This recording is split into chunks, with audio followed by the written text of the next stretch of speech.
इस वीडियो में हम कवर करेंगे कि आरसीएम क्या होता है, इसके अंदर कौन कौन से गुड्स या सर्विसेज इंक्लूड होते हैं जो कि गवर्नमेंट ने नोटिफाई किए हैं, इसकी पेमेंट हमें कैसे करनी है, आईटीसी कब और कैसे अवेल करना है, टाइम ऑफ सप्लाई क्या होगा, साथ ही सबसे इम्पॉर्टेंटली हम जीएसटी 3B या जीएसटी 1 के अंदर इसको कैसे शो करना है ये भी देखेंगे। तो हमारे साथ एंड तक बने रहिए और बिल्कुल भी वीडियो को स्किप मत कीजिए। हेलो दोस्तों, मैं हूँ CA Ritika Jain. Welcome to my YouTube channel. आज हम डिस्कस करेंगे आरसीएम के बारे में, यानी कि रिवर्स चार्ज मैकेनिज्म। सबसे पहले देखते हैं व्हाट इज़ आरसीएम। आरसीएम क्या होता है? Generally the supplier of goods और सर्विसेज इज लायबल टू पे GST. However, in specified cases like import and other notified supplies, the liability may be cast on the recipient under the reverse charge mechanism. Generally दोस्तों क्या होता है कि जो GST पे करने की लायबिलिटी होती है वो होती है सप्लायर की, लेकिन आरसीएम के अंदर कुछ ऐसी इंपोर्ट्स होती हैं या नोटिफाइड सप्लाइजेज होती है जहाँ पर जो ये बर्डन होता है जीएसटी पे करने का वो सप्लायर से हट के रिसिपिएंट पे आ जाता है। As per Section 2, subsection 98 of the Act, reverse charge means the liability to pay tax is on the recipient of supply of goods or services instead of the supplier of goods or service in respect of notified category of supplier. तो यही बताया है कि reverse charge के case में जो owners होता है लाइबिलिटी पे करने का वो रिसिपिएंट पे आ जाता है सप्लायर से हट के। बेटर अंडरस्टैंडिंग के लिए हम एक एग्जांपल देख लेते हैं। ये हमारा एनसीएम है, नॉर्मल चार्ज मैकेनिज्म।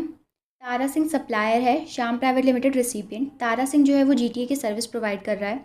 यहाँ पर जो सप्लायर है वो पेमेंट चार्ज कर रहा है विद जीएसटी। जो भी वो जीएसटी रिकवर कर रहा है रेसिपिएंट से, आगे जाके वो गवर्नमेंट को पे कर रहा है। वही रिवर्स चार्ज मैकेनिज्म में क्या होता है, जो सप्लायर है वो रिसिपिएंट से एक भी रुपया चार्ज नहीं करता जीएसटी का, और रिसिपिएंट डायरेक्टली गवर्नमेंट को जीएसटी पे कर देता है। दोस्तों यहाँ पे ध्यान दीजिएगा, जो अल्टीमेटली एक्सपेंस हो रहा है वो श्याम प्राइवेट लिमिटेड का ही हो रहा है, चाहे वो डायरेक्टली जमा कर रहा है चाहे वो इनडायरेक्टली। तो नॉर्मल चार्ज में क्या हो रहा है, रिसिपिएंट सप्लायर को जीएसटी की पेमेंट कर रहा है और सप्लायर आगे जा करके गवर्नमेंट को जमा करा रहा है। वहीं आरसीएम में रिसिपिएंट डायरेक्टली गवर्नमेंट को जीएसटी पे कर रहा है। There are two type of reverse charge scenario provided in law. First is dependent on the nature of supply and nature of supplier, which is covered in section 9 subsection 3. Second scenario is covered by Section 9 subsection 4, where taxable supplies by any unregistered person to a registered person is covered. Section 9 subsection 3 के अंदर on the basis of nature of supply and nature of supplier कुछ specified services and goods हैं जो कि 9(3) के अंदर cover की हुई है। सेकेंड सिनेरियो हमारा जहाँ पर supplies by unregistered to registered person ये कवर होता है। इसी के अंदर आपको ध्यान होगा जब जीएसटी नया नया आया था वहाँ पे हम 5000 की एक लिमिट थी कि अगर 5000 रुपये का कोई भी हम एक्सपेंस कर रहे हैं फ्रॉम अनरजिस्टर्ड सप्लायर तो उसके ऊपर हमें आरसीएम पे करना पड़ता था। गवर्नमेंट में on the recommendation of council by notification specified category of supply of goods और सर्विसेज और both the tax on which shall be paid on the reverse charge basis by the recipient. तो government जो है वो on the recommendation of council category specify कर सकती है of supply, इसके अंदर हमें सिर्फ आरसीएम के अंदर ही पेमेंट करनी है। तो ये लिस्ट है उन नोटिफाइड गुड्स की जो कि गवर्नमेंट ने करंटली नोटिफाई किए हुए हैं। Cashew nuts, bidi wrapper, silk yarn, lottery, cotton, used vehicle, ऐसी कुछ नोटिफाइड सर्विसेज भी हैं। Security service, hiring of any motor vehicle, GTA, director services, legal services of advocate, services of insurance agent. तो ये मैंने अभी पूरी लिस्ट यहाँ पे प्रोवाइड नहीं करी है। अगर आपको पूरी लिस्ट चाहिए तो आप नोटिफिकेशन नंबर 13 रेफ़र कर सकते हैं, अमेंडेड, वहाँ पे आपको कंप्लीट लिस्ट मिल जाएगी। अब बात करते हैं registration in case of RCM.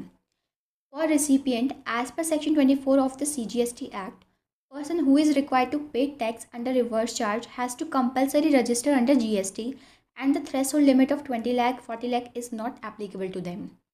कोई भी रेसिपिएंट अगर वो आरसीएम के अंदर फॉल करता है उसको रजिस्ट्रेशन लेना कंपलसरी है, कंपल्जन है उसके ऊपर, चाहे उसकी जो थ्रेशोल्ड लिमिट है वो 20 लाख या 40 लाख से कम है। अभी हमने बात करी थी रेसिपिएंट के केस में, लेकिन सप्लायर के केस में गवर्नमेंट ने एक एग्जम्पशन दी हुई है।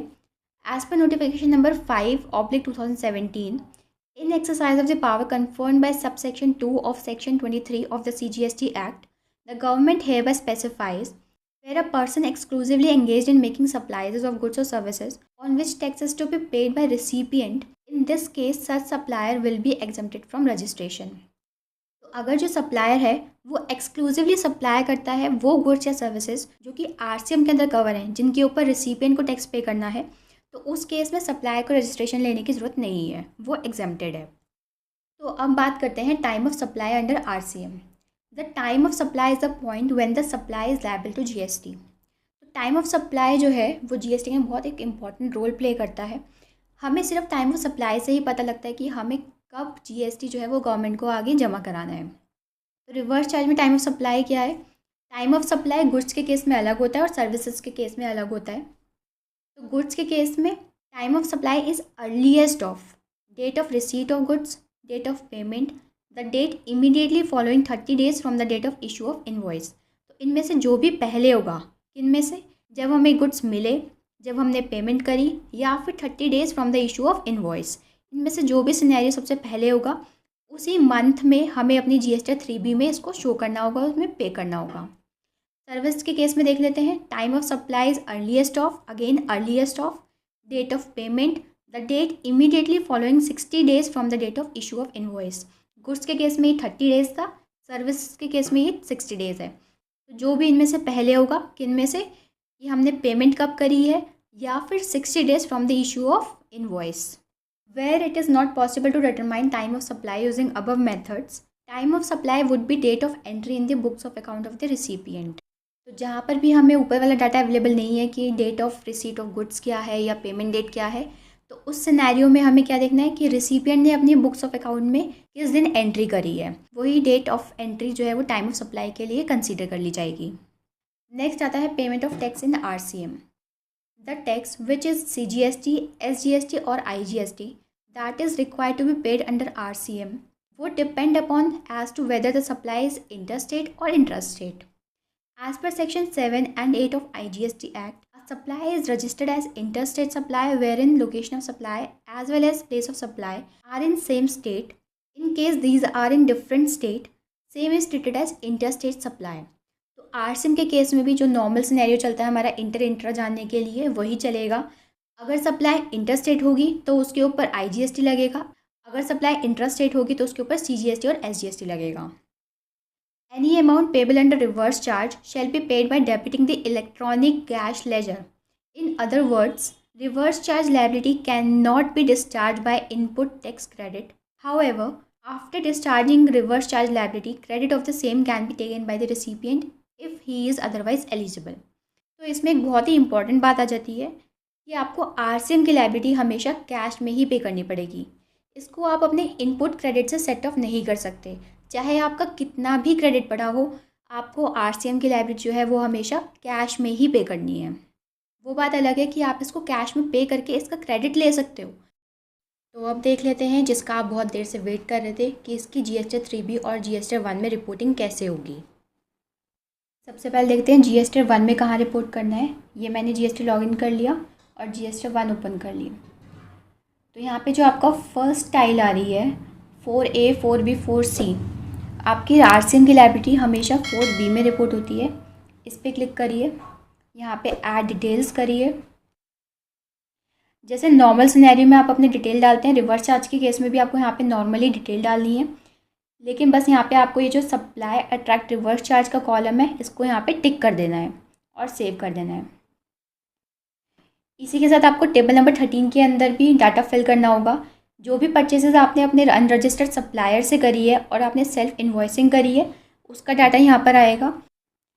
कॉलम 2 में invoices for inward supply from unregistered person.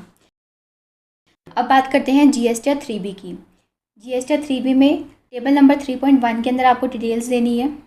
Column number D के अंदर inward supplies is liable to reverse charge. यहाँ पे आपको टैक्सेबल वैल्यू डालनी है, IGST, CGST, SGST, और इसको कंफर्म कर देना है। तो यहाँ पर जो भी आप अपना अमाउंट डालेंगे वो आपको सिर्फ और सिर्फ कैश के अंदर ही पे करना है, आप उसको ITC से सेट ऑफ नहीं कर सकते। तो अब बात करते हैं self invoicing in RCM। As per section 31 of the CGST act, read with Rule 46, every tax invoice has to mention whether the tax in respect of supply in the invoice is payable on reverse charge. Similarly, this also need to mention in receipt voucher as well as refund voucher if tax is payable on reverse charge. As per section 31 and Rule 46, आप जो भी invoice issue करेंगे उसके ऊपर clearly mention करना पड़ेगा कि ये RCM का इन्वॉइस है।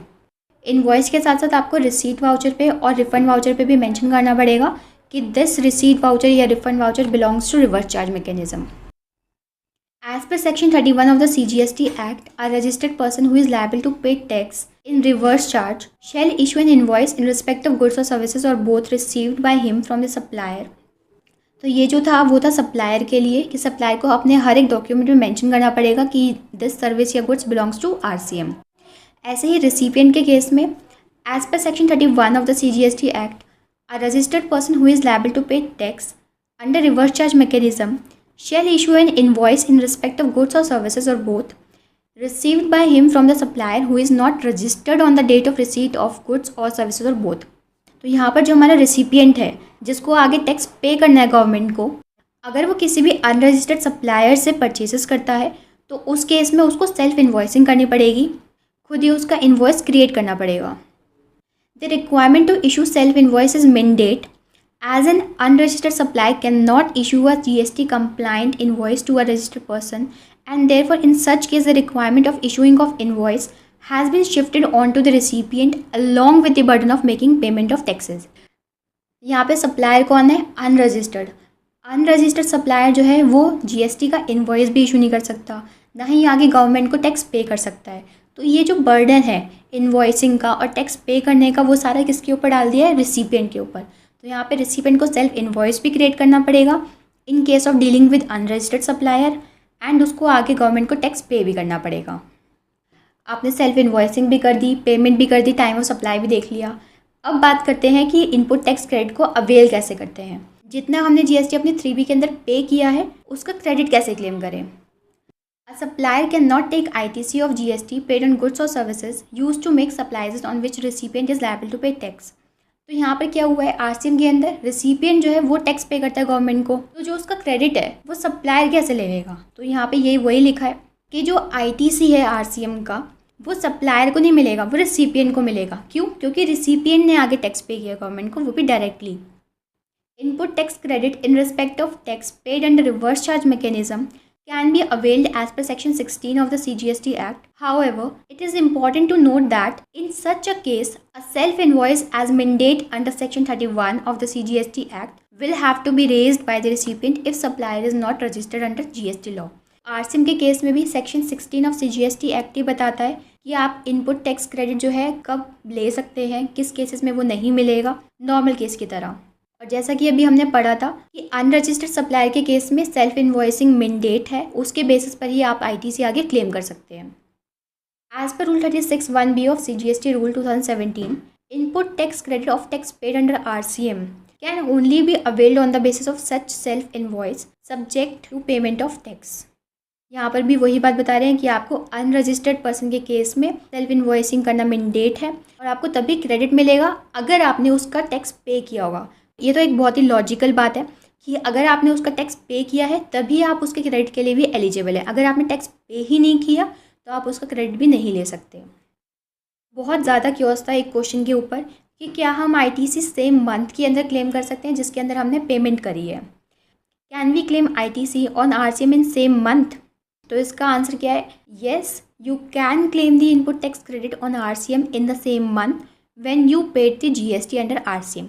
तो मान लीजिए जैसे कि आप अपने जून की 3B फाइल कर रहे हैं, उसके अंदर आप अपने टैक्स की पेमेंट कर रहे हैं आरसीएम की, और साथ ही उसी रिटर्न के अंदर आप अपना जो है आईटीसी क्लेम भी कर सकते हैं। कहाँ क्लेम करना है? तो देखिए मैंने वापस से GST 3B ओपन कर ली है। 3.1 टेबल के अंदर आपने GST पे किया था और टेबल नंबर 4 के अंदर आप आईटीसी अपना क्लेम करेंगे। तो यहाँ पर आप अपनी टेबल नंबर 4 के अंदर आईटीसी जो है वो क्लेम करेंगे। यहाँ पर थर्ड कॉलम में inward supplies is liable to reverse charge, तो IGST यहाँ आएगा, CGST, SGST, और इसको सेव कर देंगे। दोस्तों आरसीएम की सीरीज़ हम इसी तरीके से कंटिन्यू रखेंगे। आपको नेक्स्ट वीडियो किस पर्टिकुलर सर्विस पे चाहिए आप हमें नीचे कमेंट करके बता सकते हैं। लास्ट वीडियो में मैंने आपसे क्वेश्चन पूछा था कि GST 2B एक डायनेमिक रिटर्न है या फिर स्टैटिक रिटर्न है, जिसका करेक्ट आंसर दिया है मिस्टर संजय झा ने। Many congratulations. GST 2B एक स्टैटिक रिटर्न है जो कि चेंज नहीं होती। अगर आपने वो वीडियो नहीं देखी है तो उसका लिंक मैं नीचे डिस्क्रिप्शन बॉक्स में दे दूँगी, आप वहाँ से जाके देख सकते हैं। और हमारा आज का क्वेश्चन है सेल्फ इन्वॉइसिंग आरसीएम के केस में कब मैंडेटरी होती है, अनरजिस्टर्ड सप्लायर के केस में या फिर रजिस्टर्ड सप्लायर के केस में। आप इसका आंसर नीचे कमेंट बॉक्स में दे सकते हैं। विनर जो है वो नेक्स्ट वीडियो में अनाउंस हो जाएंगे। अगर आपको ये वीडियो अच्छी लगी है तो please like this video, subscribe to our channel and share with your friends. Thank you.